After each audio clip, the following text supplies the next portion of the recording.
कुछ चेहरे कभी हीरो नहीं बनते, लेकिन उनकी कहानियां हीरो से ज्यादा गहरी होती हैं। अगर यह बात किसी पर सही बैठती है, तो वह है राजत बेदी। वही शख्स जिसे हमने फिल्मों में दूसरों को गिराते हुए देखा, लेकिन असल जिंदगी ने उसे खुद गिरा दिया। ये कहानी है एक ऐसे अभिनेता की जिसने बॉलीवुड की चकाचौंध में अपनी पहचान खो दी, लेकिन समय के साथ अपनी खामोशी को हथियार बनाकर दोबारा वापसी की।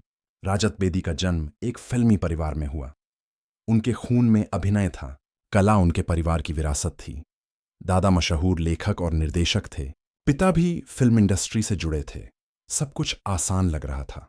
जब राजत मुंबई आए, तो उनके सामने सपनों की दुनिया थी। चमकती लाइटें, बड़े सितारे और अनगिनत मौके। उन्होंने फिल्म 2001 से शुरुआत की।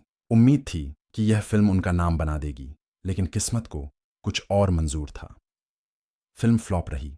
इसके बाद उन्होंने छोटे छोटे किरदार निभाने शुरू किए, कभी विलेन, कभी दोस्त, कभी वह इंसान जिसे दर्शक भूल जाते हैं। फिर आया वो मौका जिसने उन्हें सबके सामने ला खड़ा किया। फिल्म कॉय मिल गाया।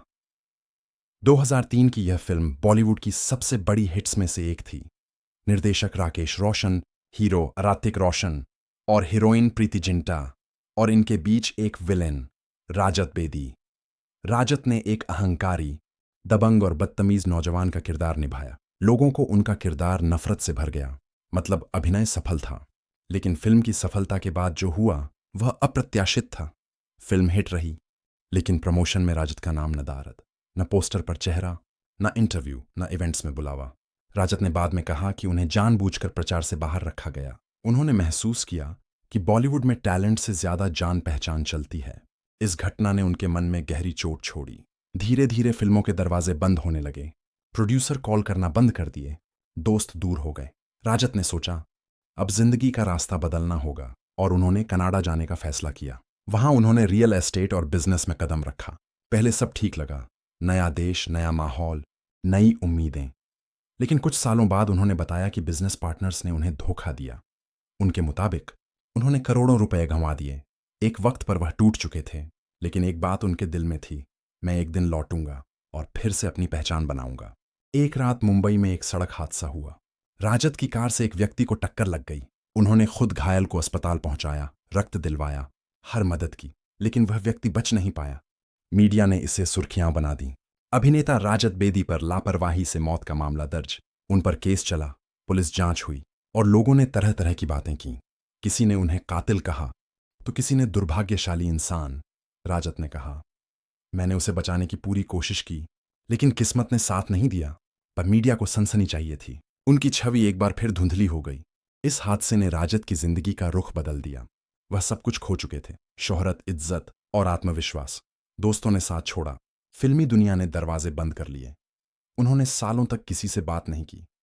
कनाडा में रहकर उन्होंने खुद को संभाला, लेकिन अंदर का खालीपन बना रहा। वह डिप्रेशन, आर्थिक संकट और मानसिक थकान से गुजरे, लेकिन हार मानना उनके स्वभाव में नहीं था। उन्होंने चुपचाप वापसी की तैयारी शुरू कर दी थी। 25 में एक नई शुरुआत हुई। नेटफ्लिक्स पर एक सीरीज आई, द बैड्स ऑफ बॉलीवुड, और उसमें दिखे राजत बेदी एक बदले हुए चेहरे के साथ। सीरीज का किरदार एक ऐसे अभिनेता का था जो इंडस्ट्री से भुला दिया गया था, लेकिन सालों बाद सच बोलने वापस आता है। यह किरदार किसी और का नहीं, राजत की अपनी जिंदगी का प्रतिबिंब था। उन्होंने पूरे दिल से इस भूमिका को जिया। लोग हैरान रह गए, क्या यही वो राजत बेदी हैं जिन्हें हमने विलेन समझा था? सीरीज हिट हुई और राजत की वापसी ने सबको चौंका दिया। फैंस ने उन्हें कहा द कमबैक किंग। सीरीज की लोकप्रियता के साथ एक नया विवाद उठा। कहा गया कि एक किरदार किसी सरकारी अफसर से प्रेरित है।